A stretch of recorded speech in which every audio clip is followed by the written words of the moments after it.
दोस्तों Bajaj housing finance limited की बात करें तो फ्राइडे को गिरते बाजार में स्टॉक ने पॉजिटिव क्लोजिंग दी है। यानी जो गिरावट थी उस पर थोड़ा सा ब्रेक लगता हुआ दिखाई दे रहा है। क्या यहाँ से स्टॉक में अब शानदार तेजी की संभावना बनेगी? तो मार्केट एक्सपर्ट इस समय काफ़ी ज़्यादा बुलिश है, इस लेवल पे खरीदारी की संभावना को तलाश रहे।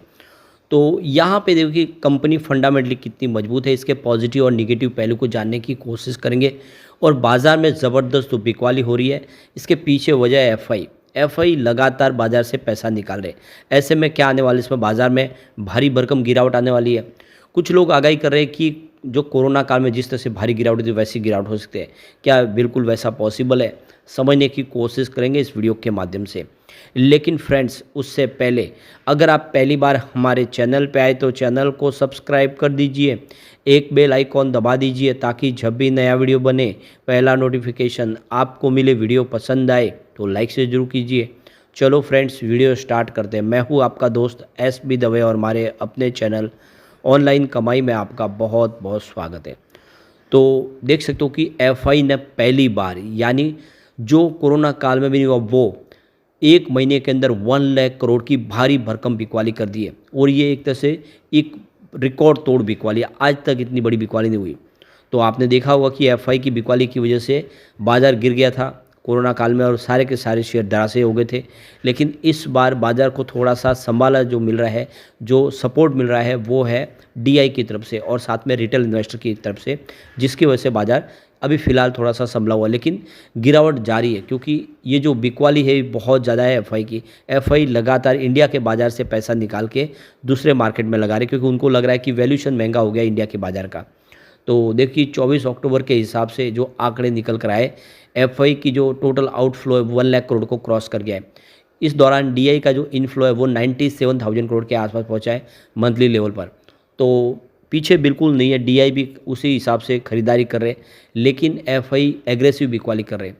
अब आप देखिए डोमेस्टिक इंस्टीट्यूशनल इक्विटी की जब जो इन्वेस्टर है डीआई की तरफ से करीब 3037 करोड़ की यहाँ पे शेयरों की खरीदारी की गई है। लेकिन दूसरी तरफ देखें तो यहाँ पे एफआई की तरफ से 4159 करोड़ की बिकवाली की गई है फ्राइडे के दिन। तो बिकवाली देख सकते हो कि एफआई की लगातार बनी हुई है और आप क्लियरली समझ सकते हो कि जिस तरह से एफआई बिकवाली कर रहे बाज़ार में थोड़ी और नरमी आ सकती है।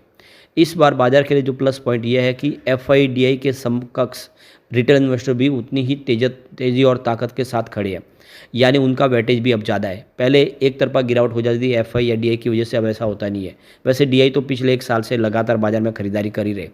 अब आप ये देख ही सकते हो कि पिछले 1 साल में यहाँ पे एफआई ने 2.39 लाख करोड़ की बिकवाली की है, तो यहाँ पे सामने डीआई ने 5.15 लाख करोड़ की खरीदारी की है शेयरों की।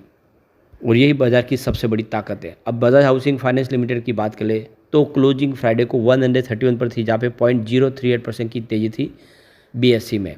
वैसे इंट्राडे में 128 का लो बना, जो एक बिल्कुल नया लो बनता है वो दिखाई दिया, और हाई था वो 133 के आसपास था। अब यहाँ पे आप देख सकते हो इसमें कि स्टॉक लगातार नीचे आया और काफ़ी दिन से लगातार गिरा और उसके बाद में इसमें बाउंस बैक देखने को मिला। ये क्लियरली देख सकते कि 18 अक्टूबर के आसपास जो स्टॉक 135 के आसपास था वो 21 अक्टूबर को 142 तक चला गया इंट्राडे में। कुछ तेज़ी बनी लेकिन उसी दिन क्लोजिंग 136 पर, यानी स्टॉक में फिर बिकवाली शुरू हो गई। उसके बाद अगर आप देखें तो स्टॉक 2 दिन लगातार 135-34 के आसपास रहा 23 अक्टूबर तक, और फाइनली 24 अक्टूबर को गिरते हुए 130 पर आ गया। और उसके बाद आप देखो कि 25 अक्टूबर को इसने एक नया लो बना 128 का, लेकिन उसी दिन स्टॉक ने फिर से 130 के ऊपर क्लोजिंग दी। इससे एक बात समझ में आ रही है कि 130 का एक मजबूत सपोर्ट मिल रहा है और यहाँ से स्टॉक तेज़ी से आगे बढ़ सकता है। तो जो मार्केट एक्सपर्ट है वो खरीदारी की सलाह दे रहे, उन्होंने यहाँ पे देख सकते हो कि खरीदारी की कॉल दी है। 131 के आसपास करंट लेवल पे खरीदारी करनी है। टारगेट उन्होंने 166 का दिया है। तो उसके पीछे जो सबसे बड़ा रीज़न है, कंपनी ने Q2 का रिजल्ट बहुत ही बेहतरीन दिया है। कंपनी का जो नेट इंटरेस्ट इनकम है उसमें 12.9% की बेसिस पे ज़बरदस्त ग्रोथ देखने को मिली है और 7.3% की growth quarter on quarter basis पे थी, जो 710 करोड़ तक पहुंचा है। तो बजाज हाउसिंग फाइनेंस के देख सकते हो कि जो कॉस्ट ऑफ फंड है वो करीब 7.9% के आसपास है। तो इस वजह से देखें तो इनका जो कॉस्ट ऑफ फंड भी काफ़ी ठीक है और कंपनी का जो एडिशनल यील्ड इंप्रूवमेंट है वो भी 10 basis point quarter on quarter basis पे और 9.9% यहाँ पे ईयर ऑन बेसिस पे वृद्धि के साथ दिखाई दे रहा है। तो लगातार बिजनेस बढ़ रहा है कंपनी का। बजाज हाउसिंग फाइनेंस लिमिटेड की बात करें, जिसका मुख्य बिजनेस है वो डेवलपर से आता है और देख सकते हो कि इसका डिस्ट्रीब्यूशन होता है पार्टनर्स के साथ में, जिसमें देख सकते हो कि जो इनके स्टाफ ऑपरेटिंग है बजाज HSGC ब्रांचेज, इसके अलावा बजाज फाइनेंस लिमिटेड BFL और रूरल ऑपरेशन जो शेयर है वो BFL के साथ में शेयर किया जाता है। और HF का जो बिज़नेस है वो डेवलपर के बीच में रहता है या दो कंपनीज़ के बीच में रहता है। तो इस तरह से इनका बिज़नेस बटा हुआ है और ये जो स्ट्रेटजी है इसकी वजह से बजाज हाउसिंग फाइनेंस को बेनिफिट होता है और देखिए इसकी वजह से जो उनका ऑपरेशनल एरिया है वो काफ़ी फैला हुआ है और पार्टनरशिप की वजह से बिजनेस को आसानी से फैला भी जा सकता है। होम लोन सेगमेंट में कंपनी का बिजनेस तेज़ी से विस्तार कर रहा है। अफोर्डेबल हाउसिंग के ऊपर कंपनी काम कर रही है। कंपनी का AUM लगातार बढ़ रहा है, 1 लाख करोड़ को क्रॉस कर चुका है और आप देखो कि होम लोन सेगमेंट में दूसरी कंपनियों से सबसे बड़ी कंपनी है और लगातार बिजनेस को फैलाया जा रहा है और इसी कारण से ब्रोकेज हाउस इस समय बुलिश है और खरीदारी की सलाह दे रहे। तो भले ही बहुत सारे ब्रोकेज हाउस में बिकवाली की सलाह दे रहे हो, उसके P रेशियो को ज़्यादा बता रहे हो, लेकिन वाकई ये है कि आने वाले समय ये बेहतर कर सकता है और ये हम इसको पॉजिटिव निगेटिव पहलू के माध्यम से जानने की कोशिश करते हैं।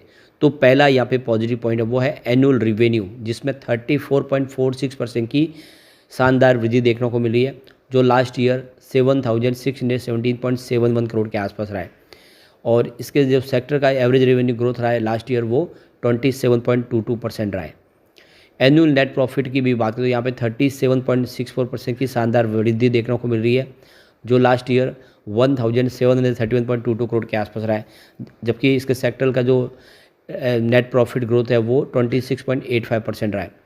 स्टॉक की प्राइस की बात कर ले तो इसमें 87.63% की वृद्धि देखने को मिल रही है, जबकि इसके सेक्टर का जो प्रदर्शन है वो 49.87% रहा है। अभी एक पॉइंट जरूर यहाँ पे निगेटिव वो है डेट टू इक्विटी रेशियो, जो 5.65 है, हायर देन 1.5 है, लेकिन कंपनी की डेट की कोई चिंता नहीं, कंपनी एक मजबूत ब्रांड है, आने वाले समय तेज़ी से अपने कारोबार को मैनेज कर सकते हैं। इसके बाद अगला पॉइंट आपको यहाँ पे न्यूट्रल दिखाई देगा, वो है रिटर्न ऑन इक्विटी ROE, जो 14.15% है। तो ये नॉर्मल रेंज के अंदर ही है, 10 से लेकर 20% की कोई चिंता की बात नहीं है। एक और न्यूट्रल पॉइंट है वो है म्यूचुअल फंड की होल्डिंग, जो अनचेंज है लास्ट क्वार्टर में, क्योंकि अभी भी लिस्ट हुआ है तो ये आगे जाके बदलता हुआ दिखाई देगा। एक और पॉइंट न्यूट्रल बन रहा है और वो है प्रमोटर की होल्डिंग, जो 88.75% पर अनचेंज है। निकट भविष्य में इसको 75% पे लाना होगा। इसके बाद एक और पॉइंट यहाँ पे न्यूट्रल वो है इंटरेस्ट कवरेज रेशियो, जो 1.47 है। तो ये नॉर्मल रेंज के अंदर है, 1 से लेकर 1.5 की कोई चिंता की बात नहीं है।